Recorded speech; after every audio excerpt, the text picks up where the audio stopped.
It's time for the Unexplained News.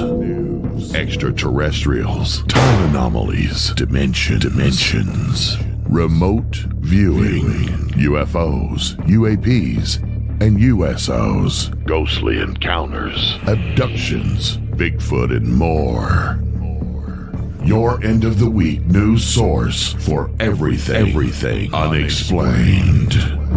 Here is your host for the Unexplained News podcast, Margie K.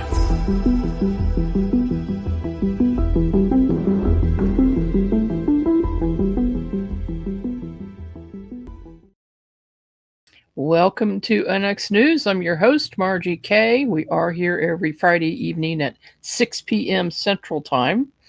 And most of my shows are live, as you are aware, and of course tonight is no exception. I have a most excellent guest this evening that I think you're going to find fascinating. If you're into the paranormal at all, you're going to want to stay tuned for the entire show.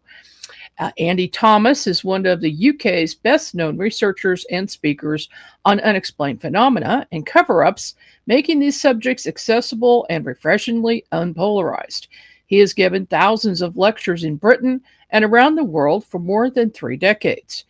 Andy's the author of many books, including his latest title, Strange, one of the broadest assessments on people's everyday paranormal experiences.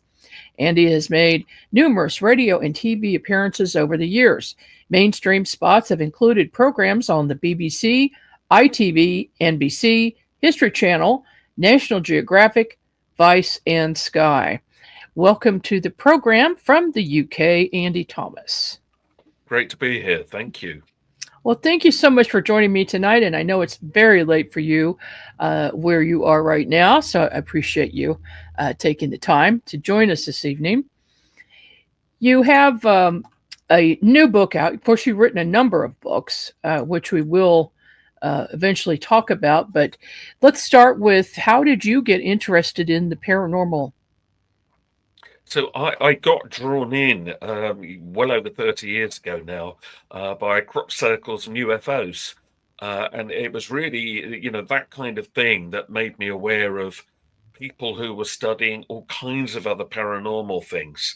And I realized just from my own experience with crop circles that, the mainstream media didn't discuss them properly. They didn't give the truth about them. It was always one-sided. It was always debunking. And I thought, well, if they're doing that, something like that, they must be doing it to anything deemed paranormal. And of course, Then you start to investigate one branch of the paranormal, and before you know it, you're meeting people who are investigating all of them. And I became fascinated by the whole thing and just wanted to get a good, broad look at it. And before I knew it, there I was giving talks about it, writing books, and my life took a whole different turn to what I ever thought it would. And what type of work were you doing before you got involved in this? So I was very much working in the music world. I was a musician, but I also wrote music for various projects, and then got into PR. So that was the world I was in. And then suddenly along came crop circles and everything that then followed from that. And yeah, it opened doors and made me realize that the world that we live in is actually far more interesting than many people would have us believe. And, my mission, if you like, has always been to show other people that there is something going on here that, we do need to talk about much more.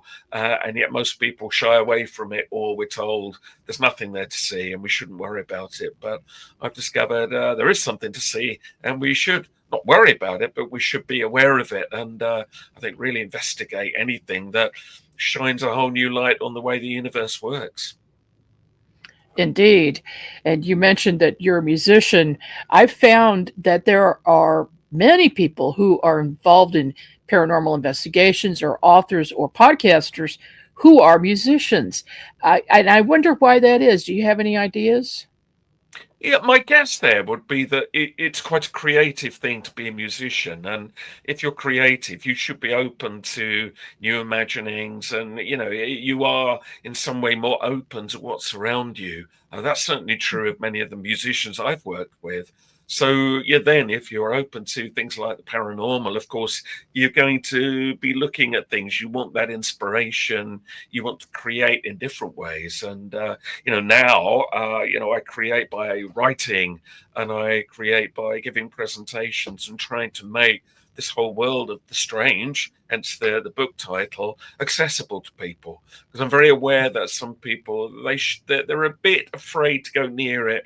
The media always puts a sort of spooky atmosphere around it, which sometimes they can be, of course. But equally, it can be truly fascinating. It can be beautiful sometimes, the paranormal, and it makes you look again at the way that the whole world that we live in ticks, and just to make people look again at that, I think it's a really important thing to do, especially in this world today where so often you're closed down by skeptics, or you're told just to look at the material world or to look over there and over there, but not here. Whatever, we should of course be looking there. Right, exactly. Do you find that the world has changed recently and people are more open to discussing paranormal subjects? Yeah, something has given. I mean, I think social media, of course, for all the good and bad of it, what it did do was enable people to share things about experiences that they were having, but that previously there wasn't really an outlet for it. Short of meeting up with people or, magazines, and suddenly they could exchange, and you found that the unusual experiences that you were having were actually happening to other people as well. So that made a big difference. And of course, now, even if the mainstream still debunks and laughs, you could just put that aside and say, well, what is mainstream anyway? And more people now have the chance to share these ideas in their own way. And so gradually that is having, I think, a wider knock-on effects. I mean, just a good example of that here in England, we got the BBC, of course, which has been in the news of late. But even they, who were very closed to the paranormal for many years, they've started to cover it a little bit more, and there's programs about ghosts and things, and that's really new. And that, I think, that sort of identifies that they realize there is an audience for it, that rather than making fun of them all the time, perhaps they should open up to them and be there more for them, which is a good thing. I don't always like the way they cover it, but at least they are opening those doors. Yes, and there are a lot of good shows coming out of the UK as well. What is your new book Strange about, and why is a book like this needed right now? So, in a way, I've been very lucky because I was asked quite early on when I got involved with the world of investigating the unexplained, to be asked to give presentations. And people found out what I was doing and said, would you come along and talk about it? And before I knew it, without any planning, there I was addressing community audiences who weren't really, specifically targeted at anything unusual, but they just wanted somebody to come along and do something that was a bit out of the ordinary. And therefore, I became exposed to meeting so many just very normal, everyday people. And of course, because they'll see me standing up on a stage talking openly about these things, it opens them up, because a lot of people are afraid to share experiences because they feel somebody will make fun of them, as indeed sometimes that does happen. But when they've seen me being up there and open about it, and they see I've written books about it and whatever, they realize they can share things with me. So over the years, I realized people were telling me incredible stories, and I would then think, well, that's really similar to what I heard over there from that person. And gradually I thought, I need to write this down, because this is such a broad cross section of the population that, perhaps hasn't been covered before in this way. I need to record what they're saying. So I've been writing down their stories. People have been sharing their stories with me and emailing them to me. And Strange is really an analysis of all of that. It's showing that everyday, really normal people with no interest in this are still having very, very extraordinary experiences. And I thought trying to make people look at that, to get that conversation going, was a really crucial thing to do. So it's a way of looking at what is happening here, what does this mean, and hopefully encouraging other people to share their experiences. You've got quite a few stories about people's experiences, their personal experiences. What are some regarding ghosts or UFOs or psychic experiences that you can tell us a little bit about tonight? Yes, I mean, the book, so it's split into a number of categories, but what you realize as the book goes on is that they actually link together, perhaps more than you might think. So I kind of go Yes. to begin with in order of what people tend to speak about the most. And ghosts would certainly be very much at the top of that list. So many people are having ghost experiences of different kinds. Now, some, it might be an apparition that comes out of nowhere. They'll see somebody walk through a wall. I've had a number of people who are couples or groups of people who've all seen the same thing at the same time. So it's not just a hallucination, which is what we're normally told. But then, of course, you get other people who will have interaction with people that they knew, often loved ones, relatives, or whatever, who passed on, and often fairly recently, and they've come back. And they've had conversations with the people that are remaining here, and they are extraordinary. And that to me is often comforting. And the people that describe those experiences say, it was actually a beautiful thing. It wasn't a scary experience. So there's a number of different kinds, whereas there are some, of course, ghost experiences which are more scary, and then you do get spirits which do seem to be a bit mischievous and darker. So all sides of that are reflected in the book, but then you start to realize, but there's also out-of-body experiences and there's near-death experiences, and you think, well, they are related, because like an out-of-body experience in a way it's a way of being a ghost without actually being dead. And I'm sure that and many of your viewers will know, the ability to project our consciousness is real. So what does that have to say about the way that reality works? And then you put that together with apparitions of, be it aliens, angels, whatever you hear described. Maybe what it all says to us, and the book gets to this conclusion, is that the world is leaky. The universe doesn't run from A to B. Time and space is a very strange thing.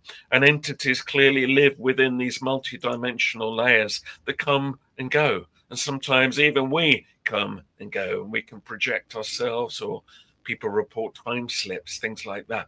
So to put that all together and realize that what looks like separate phenomena actually isn't, and it's probably much more related than we know. I think that's a very important thing to do now when people are beginning to look at these things far more holistically.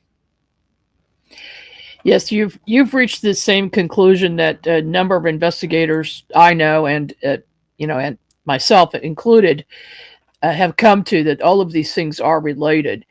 And when you have a person who has seen UFOs, seen and interacted with extraterrestrials or interdimensional beings, people who have passed on, their spirits, whatever you want to call them,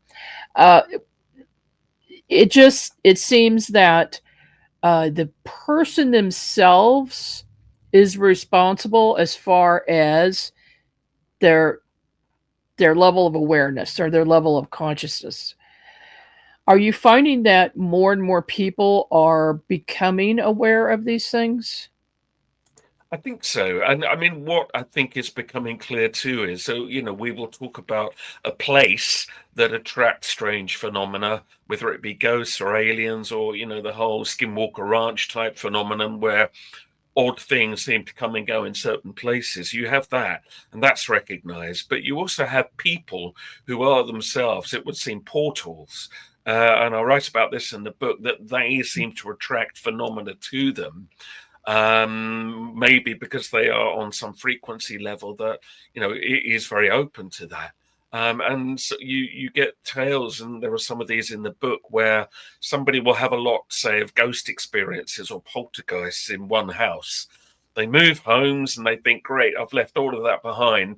And then it starts up again where they go, because being carried by them, really, rather than just the space, although spaces can also be portals as well. And when you start to chat with people and say, this is perhaps the lucky gift that I've been given to have such exposure to so many different people, you realize that this is now happening either more and more, or more and more people are beginning to open up about it. And I think now that we live in a world where, we're continually told by scientists even, it's multidimensional. Look at quantum research. Things are entangled. They're saying that on one level, and on the other level, they don't want to acknowledge the paranormal, which is probably explained by many of those things. But others are, and they're saying, well, hang on a minute, maybe that explains what's happened to me. And so they're beginning to open up, I think, more than they did. And I really hope that will happen more and more. Do you have any stories in your book about time slips or time anomalies? Can you share one with us? Yes, I mean, so obviously you could argue some ghosts that don't seem to be spirits, but seem to be just performing an action round in a loop. It's almost like you are seeing back through time, or even forwards in time sometimes. That's a form of a time slip that you are witnessing from the outside. But yes, there are tales in the book of people who have witnessed it from the inside. Now, I'll give you just one example of that. There was a chap called Tony who I knew well. And sadly no longer in this realm today. He used to drive a van around London. This was several decades ago now. And there was an area he knew, and he just drove down there to make one of his deliveries. When, as he drove and he was looking around, he thought, what's going on? It's like they're filming some old film or something. And people walking around him were in like old dress, like early 1900s. And there were very old cars there, and there were horses going through the streets. And he thought, they must be filming something. But then the more he looked, the more he realized what had happened was everything had changed. He had literally somehow gone back through time. And he got this really weird feeling. He wanted to get out of the car and explore it, as you probably would. But he also knew in his core, if he got out of the car, he would be trapped back in that early time. So he had to force himself to just sit there. And then as he watched, it all just faded away and just went back to the normal modern world again around him. And he swore by that. And I've heard other people describing similar things, walking around, and suddenly the environment they're in, it's like they're seeing it as it was, or experiencing it, not just seeing it as it was long ago. So these things do happen. And that's just one good example of that. And again, what it says is that, time and space, it's a leaky phenomenon. It doesn't always work the way that we think.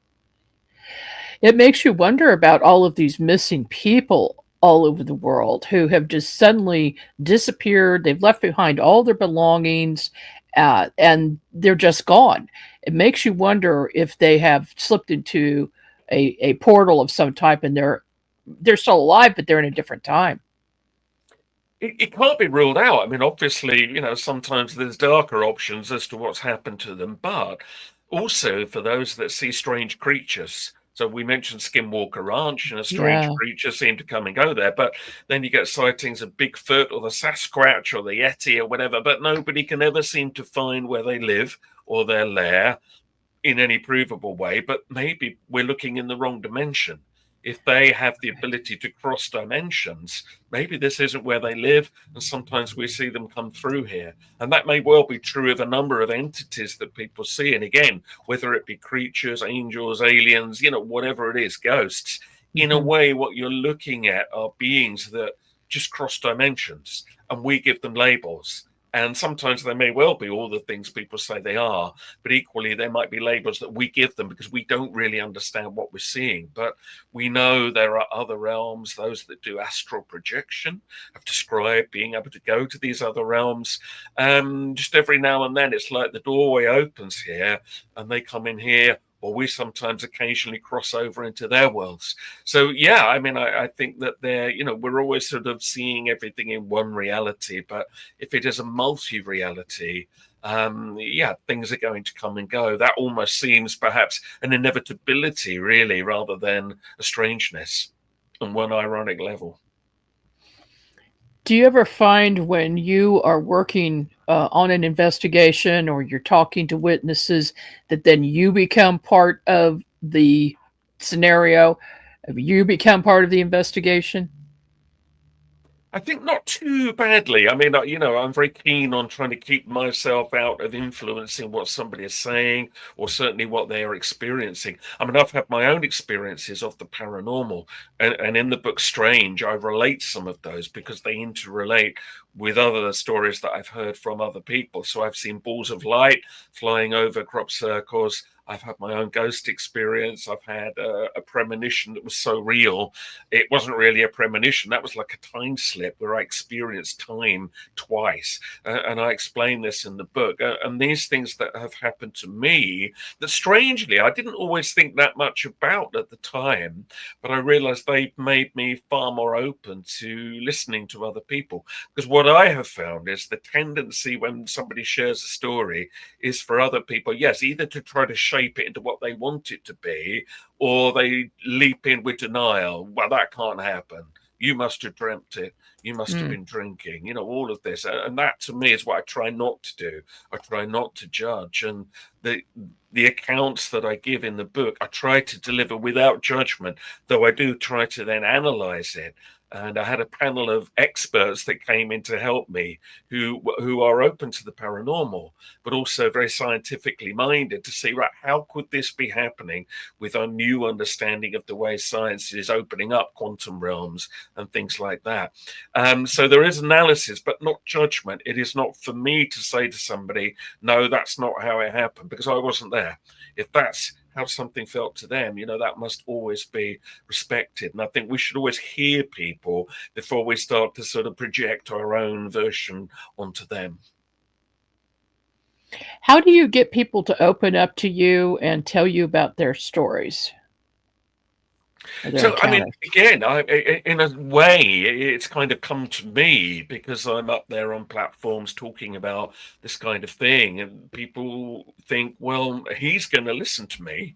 And they'll often come up to me at the end of watching me give a lecture, and they'll often open with the words, listen, I've never told anybody this before, but, and they'll then share the story with me. And sometimes they will be standing next to their friends, and their friends will look at them and say, you've never told me that before. And it's because they haven't felt safe to share it. So in a way, I mean, I have over the years, of course, asked people, has anything happened to you? But mostly it's the other way around. People come to me and they share stories, or, they will know of me and they will email me and say, well, this has happened. And of course, I have to exercise discernment, because although I don't like to judge, equally, you have to think, is this person being genuine? Does this sound like this is coming from an authentic place? And everything that's in the book, they are the ones that I felt really were authentic. Anything I had any doubt about, I didn't include. But and you will know this, when somebody is speaking from the heart and they're just sharing something genuine that happened to them, when that is the case, you can tune into that and you can feel that. And they're just desperate in a way to share these experiences. It's almost like they just feel they need to express it to somebody, and often they've sat on these stories about things that have happened to them all their lives and never felt safe to share it. So it's a nice moment when somebody does, because I feel very honored by that they feel safe enough to do that. And so really the book Strange is the culmination of years of this, of people sharing it. And I want to share something back now and try to get this out in the open and get conversations going about it. You mentioned your scientific panel. Can you tell us who some of the scientists are? So for certain, one of them is Dr. John Cole. I mean, he is a physicist. He was a maths teacher at a very big school here in England for the years. But again, he is also happily, and this is not always the case, but he is open to the supernatural, if you want to call it that, the paranormal and the spiritual. And he will come in and say, well, look, there is a way that this could happen. So he was one good example of that. The other was a chap called Chris Connolly. Chris is a space scientist. He works on space missions here in England, but he is also a medium. And he has to kind of keep that quiet, really, for much of his time in the world that he moves in. but he's found a way to meld them together. And if you look Chris Connolly up, you'll find that he's doing scientific experiments, very important ones, I think, to show that mediumship does actually change the brain. It's recordable on instruments, that something is happening, that is not just somebody making something up. There is an actual shift, a change coming in. And he's trying to demonstrate that scientifically, because he knows that if that can be done, it's going to be taken more seriously. And he moves in the world of science. And then the other chap who is involved, who I've worked with for many years on and off, is Michael Barry Reynolds. And he is a statistician. He wants data, he wants facts, he wants numbers, but even he can see there's something going on in certain realms. And, you know, he's a very good person. If you want to understand something as a chart, or say, well, you know, what do you think's going on here? He will analyze it. But again, he won't judge it. He will not debunk it. He'll look at it in the face, as it were, and give you some good feedback. So I thought it was very important that it wasn't just me giving my opinion, that I had some other views in there too. And that's sort of woven in to the narrative of the book. That sounds really good. Sounds very interesting. I ordered my copy today at Amazon, so you. I will get it later. And but I'm very interested in reading it. We are on a break, and we'll be back right after these messages.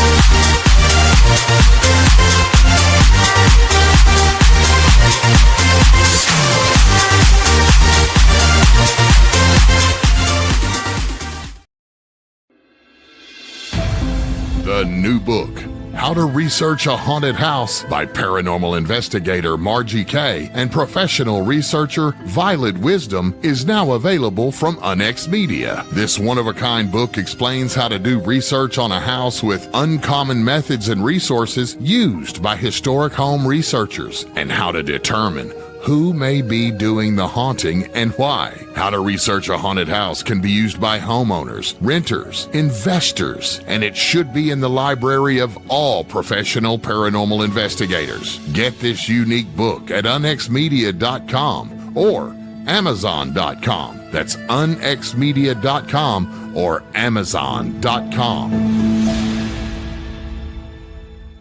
Behind every ghost story and creature feature lies a far more terrifying truth. The real monsters wear human faces. In the chilling book, All Monsters Are Human, from Derek Smith, 10 Twisted Tales expose the darkest parts of the human soul. From killers hiding in plain sight to obsessions turned deadly. Each story invites you to step into a shadowed world where morality unravels, and the only thing more terrifying than what lurks in the dark is who. These aren't just horror stories. They're reflections of ourselves, showing what happens when fear, rage, guilt, and desire take control. Visit unexmedia.com for more information on All Monsters Are Human from Derek Smith. And you can purchase them at amazon.com from unexmedia.com. We are back with the next news. I'm your host, Margie Kay, and with me this evening is Andy Thomas. He is an author, and we're talking about his latest book, Strange, at the moment. And I'm going to pull up that picture right now of the book as soon as I can find it. Here we go. Okay. That is a nice cover. And I like the center part where you're kind of looking through a distorted lens. I assume that was well planned. Well, if you look carefully, so there's a fisheye lens, and you've got just normal people walking around either side, and yet manifesting in the middle. When you look closely, it's this sort of ghostly figure. Could be a ghost, could be an alien coming from a portal, from a doorway, Mm-hmm. and it's just making the point, really, as the book does. This is going on in the world in which we live, and it's actually going on more than people think. So it's a very subtle way of showing that, and yet most people are not aware. Only sometimes do they suddenly become aware of the strange that walks among us. And the ones that do, it does often change them very profoundly. Oh, yes. I've talked to a number of people who never had anything strange happen to them. And then all of a sudden, boom, like they see a UFO or they see a ghost. And they come to me and say, it's real. It's real because they experienced it. Yes. Yeah. Well, it's a funny thing because also you have some people that it changes them. Although I've also met some people who will insist they are skeptics and say they don't believe in these things, but they will still tell you about the ghost or the UFO that they saw. Yeah. And Yeah. it's like it's a strange that again there's that denial. They that part of them that can't accept that it's real because that might then mean changing their view of the world around them. So it's funny. And I hear that a lot. They'll say they're a skeptic, but then you realise well they're not really, but they still insist that they are. But there we are. That's their choice. Mm-hmm. Now, let's talk about AI for a minute. Do you think that AI technology is going to help us in paranormal or research? So as the book progresses and you get towards the end of the book, I start to look at, well, what is the future of paranormal research? Where's it going to go? And look, AI is a big issue for our world. We know it is. It's going to put a lot of people out of work. It's going to present a lot of issues. It will also do some wonderful things. So, like anything, it's its dreams and nightmares coming up. But one thing it could be useful for, because it analyzes data very well, and when quantum computing becomes more available, which we think it will, which is much faster, it gives incredible powers of calculation that we've never been able to have until now. It might well start to look at the paranormal. It might start to think, well, hang on, I'm going to go beyond those that say it doesn't exist, and I will just look at the data when it gets a bit more intelligent and a bit more correct than it is at the moment. And it might start to consider ways in which the universe could produce the phenomena that we see in a way that is not loaded with denial. And it might even, in due course, come up with ways in which this could be explained. And who knows, might even learn to open doorways to it to actually trigger it. Now, maybe that's a little further down the line yet. We're not there yet. But I do think it will be fascinating what it discovers. And many of the things that, people have denied, it might look at and say, yeah, but hang on, this wasn't considered, that wasn't considered. And it will do it, we hope, without any bias. The problem we have at the moment is that a lot of AI is programmed with bias. But I hope that a time will come where it isn't, and it will be intelligent and powerful enough to see beyond that. And what it reveals could be extraordinary. And I mean, if it learns eventually, and again, we're going a long way ahead here, but to manipulate time and space itself, it might even learn to become psychic. I know some people think a computer could never do that, only we, organic life, could. And maybe they're right. I mean, I don't know. But it's possible that, it might transcend all of that one day. And, that last big chapter, it really does look at, look, what is the future of thinking, really, as well as investigating the paranormal? And the implications are huge. We're only just at the infancy of AI, the world that we're moving into. And there is a discussion of that. And so it is unsettling in many ways. And I recognize that. And the book's honest about that. But it also offers opportunities that maybe we've not had before. So, yeah, we're moving into unsettling, but also very exciting times. And I do think in due course, yeah, paranormal research will probably benefit from AI in the end. I can see that. And I'm thinking that AI will learn about other dimensions and our theories about time and space. And then it will want to explore that.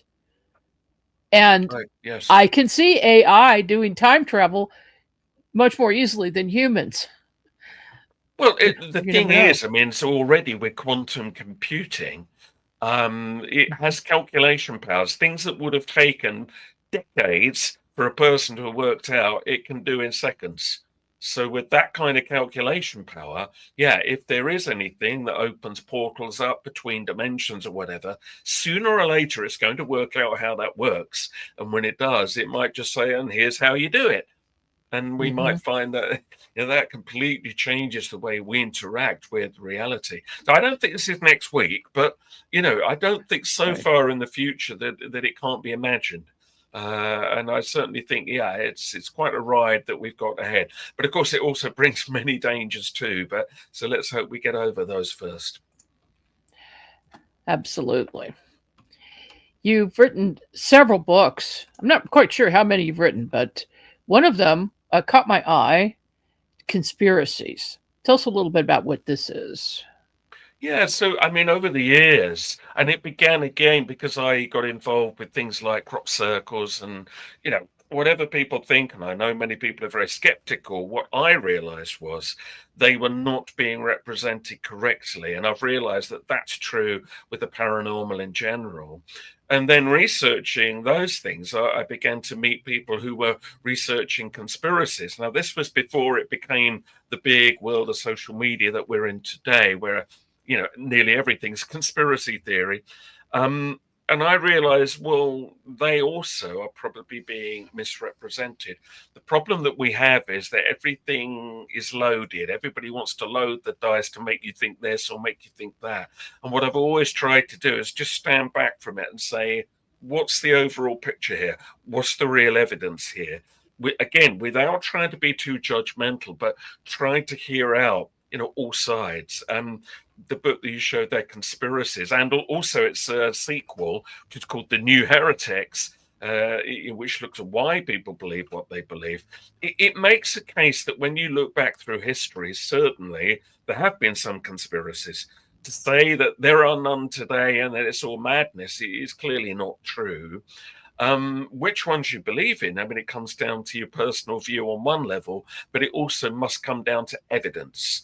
And putting something out there on social media just because that's what you believe, well, that's fine on one level, but if you have no evidence to back it up and you don't have a constructive debate about why you believe that, you're kind of not really helping the situation, and it just causes more confusion. But what the book tries to do is say, here's the pattern of history.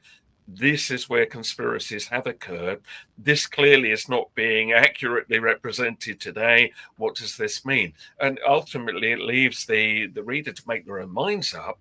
However, it does make clear that just to dismiss talk of cover-ups and conspiracies is, I think, an unwise thing to do, because sometimes there is a truth to it. And again, what I'm always trying to do is to open up conversations and allow these things to be discussed rather than closing them down.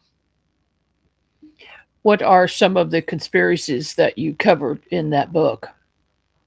So we covered some classic ones. I mean, the obvious one being like, did we really go to the moon?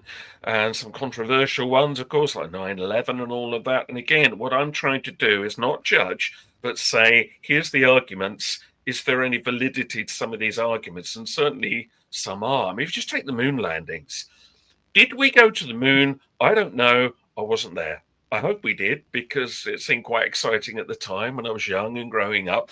However, are there some issues around the evidence? And when you ask that question, the answer does seem to be yes. And, I think there are debates you can have about some of the imagery that we are told is taken on the moon. There are anomalies that are quite hard to explain. But equally, I'm very aware that it has been made a joke. And, Kim Kardashian was talking about it recently. And then people laugh it all off. And I'm always trying to separate that and say, okay, but what's the reality here? Many of us of certain generations, less so with younger people now, we have an emotional attachment to something like the moon landings. In a time of upheaval, it seemed like a positive, good thing that we were doing. when you just detach from that and look at the evidence, you discover, yeah, there are grounds to doubt. And quite a lot of people are now beginning to say, though not the media over here, but I don't know what it's like in America, why is it so hard to go back to the moon? Like the Artemis project seems to keep meeting, struggle after struggle, block after block, delay after. You think, well, it all seems so easy in the 1970s, can't we just use that technology? And that's the question that I think isn't unreasonable to ask.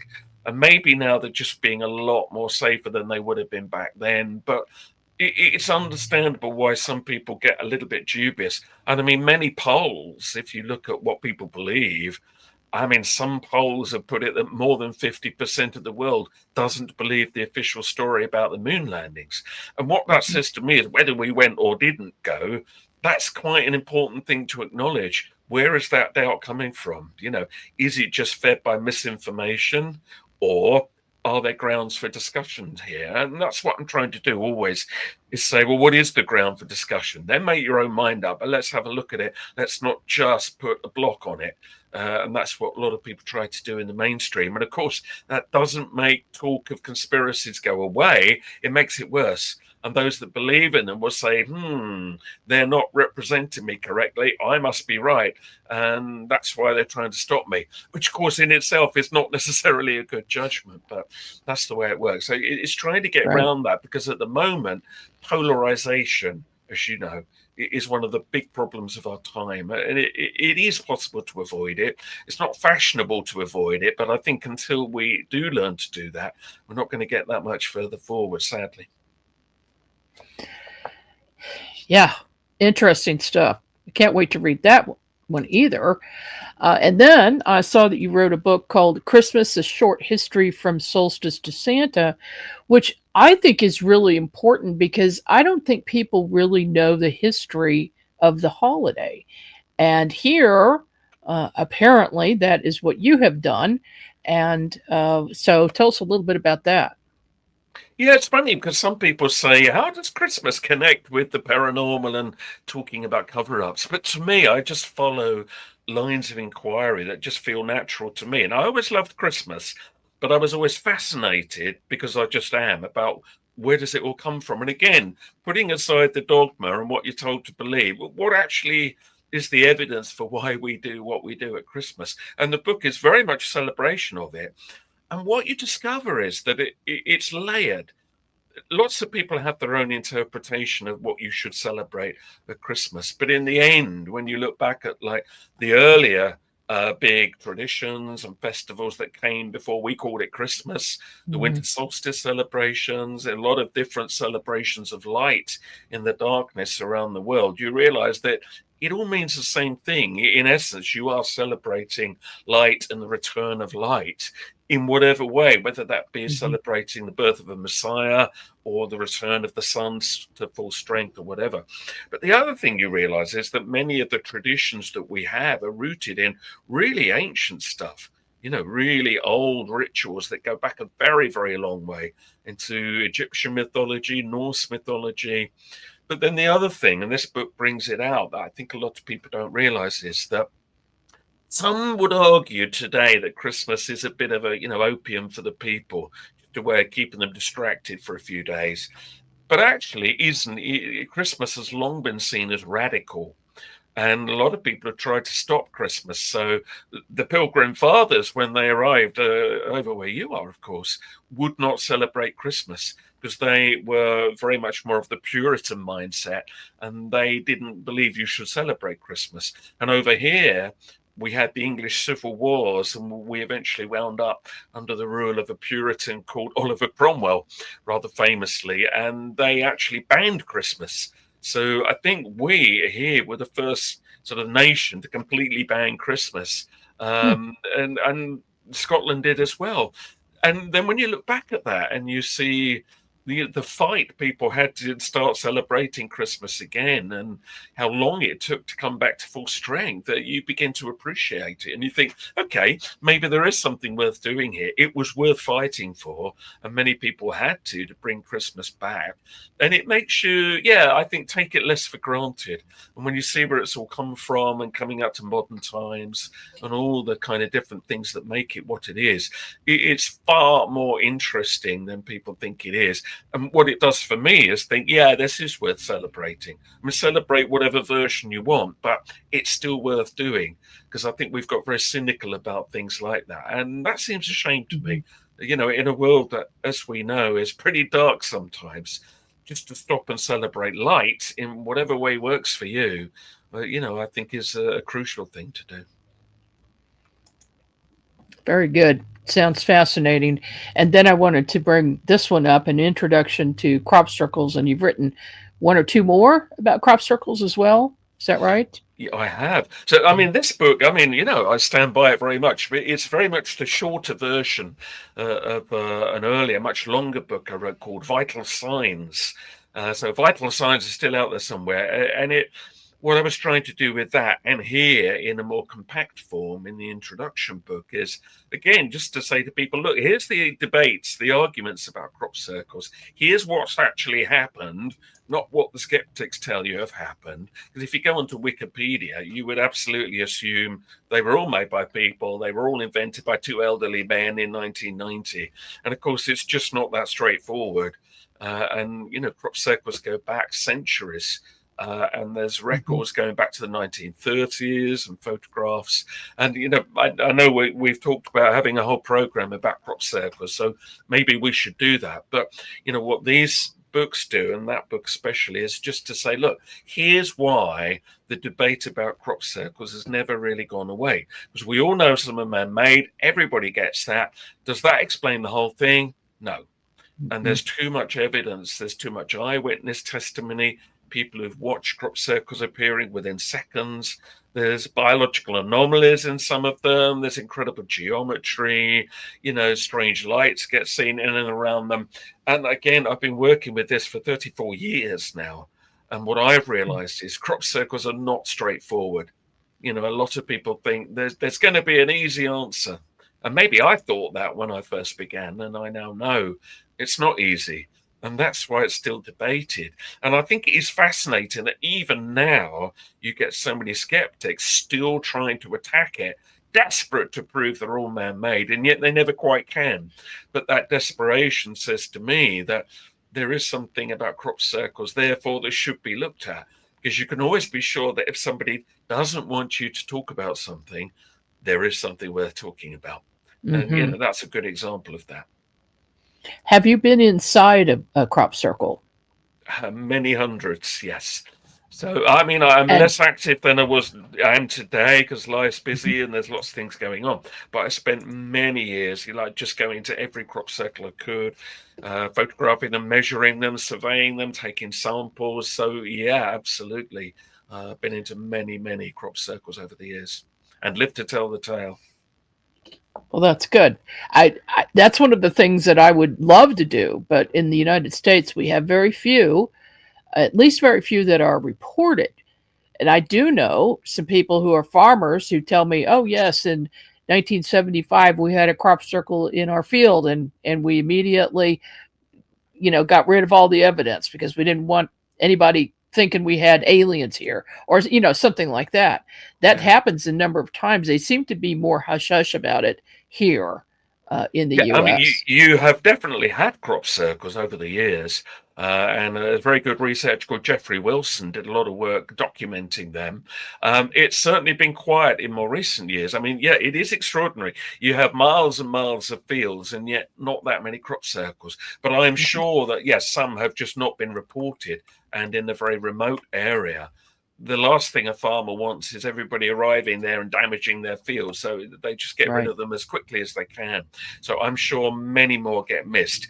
Here in England, we do get far more crop circles. We do seem to be crop circle central for whatever reason, and maybe we'll talk about that in another show. But, it's more compact. It's easier here to find them. It's harder to miss one. Although even there, sometimes they do. But yeah, America, you're not a hotspot, but there have been times where you've had years where there's been a few more. For instance, in Ohio, near the Serpent Mounds, which the sort of ancient mounds you have there. There was a spate of crop circles at one point back in the 1990s. So it does happen. But yes, for some reason, you're not gifted that much with them. But it might be geological. There's a lot of debate about why some areas get more than others. It's not that one place is better than another. There's probably various qualities which are playing a role there. Are there any paranormal hotspots where if somebody wants to have an experience, they could go to and perhaps get lucky and have an experience? So, I mean, if you took something like, UFOs, obviously we know there are definite areas where many of those are seen. We have hotspots like that here in Britain. You have your own in America.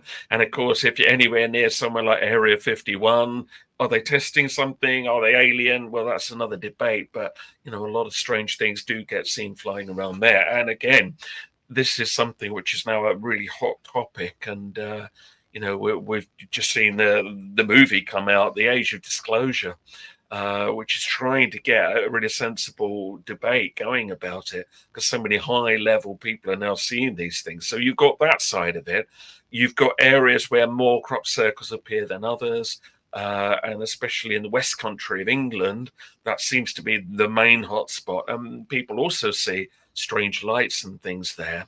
But in terms of other phenomena like ghosts, interestingly, and the Strange book discusses this, where there has been a lot of death, sadly, perhaps obviously, but that's often where you get a lot of ghosts. So battlefields would be a good example of that. And the Battle of Gettysburg in the American Civil War, is it just tourist spin? I don't know. But there's so many accounts of people who've been in the area today who've heard cries of, shouting and death and not very nice things. It's almost like battlefields, they leave a scar in time and space. And sometimes the doorway opens up and you hear it. Same with big train crashes or other disasters. So, yeah, if there's anywhere like that and you're desperate to see a ghost or hear something strange, you could do worse than start there. But, there's obviously a disturbing element to that.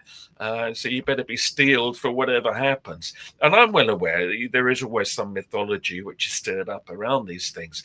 However, I have heard from a number of people, and again, it's in the book, who have experienced the sounds of battle and very strange sightings where there were battles where they didn't even necessarily know that was the case until later. So, yes, something about traumatic deaths will often leave ghosts of that kind that seem a little bit stuck between dimensions. And I'm sure you will have discussed this on previous shows with other speakers. When you leave this world calmly and gracefully, it seems to be a better transition. If you end your life in a very quick way or a very unpleasant way, you're more likely to be left as a ghost for whatever reason, which I discuss in the book, Possibilities. But it is fascinating. So the way we go does seem to matter if there's any choice in it. And of course, sometimes there isn't.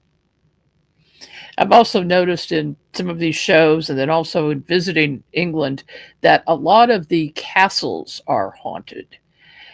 And I suppose that would be expected given the many generations that they've been around, many hundreds of years, that things have gone on there, battles or people just dying on site. Have you been to many of the castles? Yeah, I love castles anyway. History is something that I'm absolutely fascinated by. And we are lucky because we've got castles everywhere. And where I grew up in a town called Lewes down here in England, I had the castle on the horizon. You just grew up with castles, So, yes, they are places, a lot of them were used for centuries. So there's a lot of activity. And if battles were there, again, you've got that disruption there. But yeah, there's other places. Interestingly, wherever there has been a lot of human activity, you will often inevitably, I suppose, get more ghost or paranormal activity. And another place where you tend to get that, and this is in the book, are hotels. And obviously, especially older hotels. You know, a lot of human dramas play out in hotels, good and bad, Yeah. and it seems to disrupt the energy, call it what you will there. And yeah, there's several stories about very strange experiences in hotels. So, anywhere where there's been a lot of focused human activity, of course, that's going to be far more likely to be a portal for the strange. Mm-hmm. Andy, where can people get your books? Well, I mean, you can find them in all the usual places that sell books. Strange is available in America and Britain and Australia, around the world, Amazon, anywhere like that, Barnes and Noble. Yeah, I mean, just look me up. And if anybody wants the short version to them to understand where you can buy them, have a look at my website, which is truthagenda.org. Truthagenda.org, and that you can find all about Strange and my other books and my other work, and there's lots of videos to watch and articles to read. So yeah, I'm out there. Just look up the book Strange anywhere that sells books, and you will find it. And the subtitle is Paranormal Realities in the Everyday World, which kind of tells it like it is, really. And that is the name of this broadcast. And I thank you so much. It's fascinating speaking with you. And I look forward to reading your books and having you back in January to talk about crop circles. That would be great. Thank you. All right. Thank you so much. And that will do it for this evening. I will see you here again next week.